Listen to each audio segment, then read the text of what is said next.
वंदे पुरुषोत्तम। मुझे ईश्वर समझे स्वयं को हीन, उसके प्रेम में मैं कभी नहीं अधीन। श्री ठाकुर के समक्ष लोगों के अवश्य करणीय के विषय में चर्चा हो रही थी। प्रफुल्लदा चिंतित होकर प्रश्न किए, ठाकुर, हम लोगों के करणीय तो अनंत हैं, मगर शक्ति तो सीमाबद्ध है। इसलिए सारे दायित्वों को किस तरह से उद्यापित किया जा सकता है। श्री ठाकुर अभय हस्त उत्तालन कर उदात्त कंठ से कहते हैं, तुम क्षुद्र हो सकते हो, मगर तुम हो अग्नि स्फुलिंग। एक अग्नि स्फुलिंग समस्त जगत को जलाकर राख कर दे सकता है। तुम उनके ही हो। उनका काम यदि करना चाहते हो, उनकी शक्ति का संधान तुम पाओगे। कभी भी तुम्हें शक्ति का अभाव नहीं होगा। हाँ, यदि योग सूत्र छिन्न नहीं करते हो, स्वयं को दुर्बल समझने का अर्थ है उनको अस्वीकार करना। उनको अस्वीकार मत करो।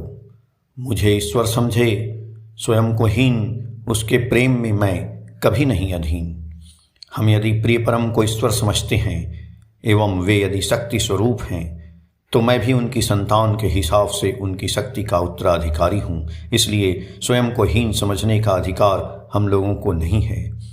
उससे परमपिता खुश नहीं होते हैं। श्री कृष्ण ने जब अर्जुन के समक्ष विश्वरूप प्रकट किया, तब अर्जुन श्री कृष्ण के उसी अमित शक्तिधर विराट रूप को देखकर विह्वल हो पड़े।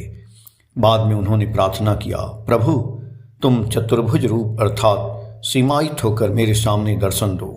वे अनंत शक्ति का आधार होते हुए भी सहज मनुष्य बनकर हम लोगों के पकड़ में आते हैं। इसलिए हम लोग उनको पकड़ सकते हैं, दूर नहीं हो जाते हैं। उनके प्रति अच्युत अनुराग रहने पर कभी भी शक्ति की न्यूनता नहीं होती है।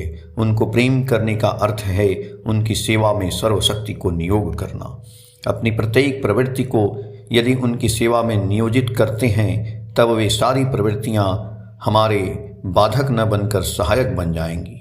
यदि हमारे पास एक रथ है एवं उसी रथ को खींचने के लिए 10 बाध्य व बलशाली घोड़े रहते हैं, तो उन 10 घोड़ों के सहारे हमारा रथ तीव्र गति से दौड़ेगा। हम यदि लगाम हाथ में रखकर घोड़े को अपने प्रयोजन मुताबिक परिचालित कर सकते हैं, तब फिर हमें सोचने की फिर जरूरत ही क्या है।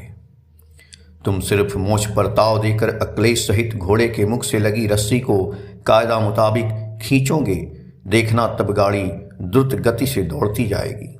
तुम्हारे घोड़े यदि तुम्हारे वश में नहीं रहे, तो उनकी दुर्वार गति तुम्हें किस गर्त में गिरा देगी, उसका क्या कोई ठिकाना है। किसमें कितना इष्टानुराग है, उसका एक प्रधान परख है। प्रवृत्तियां कितना उसके बस में हैं।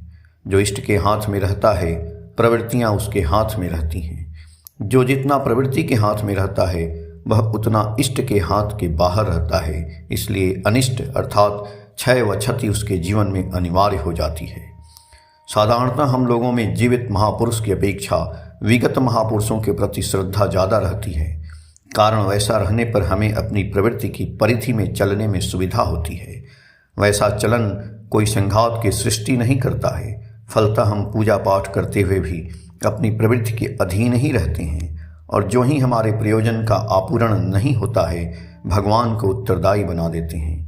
परम दयाल श्री ठाकुर ने स्पष्ट शब्दों में कहा है, जब तक तुम प्रवृत्ति पर तंत्र हो, इष्ट या आदर्श निर्देश परिपालन नहीं कर पाओगे, विपरीत पथ पर परिचालित होगी ही वह तुम्हारे जरिए। चरित्र रंजित नहीं हो पाएगा इष्ट में, ढोंग रचने पर भी रंग नहीं धरेगा, फलतः सार्थकता खोगे। वंदे पुरुषोत्तम। सातवती, जून 2015 से पेज संख्या 5 से। जय गुरु।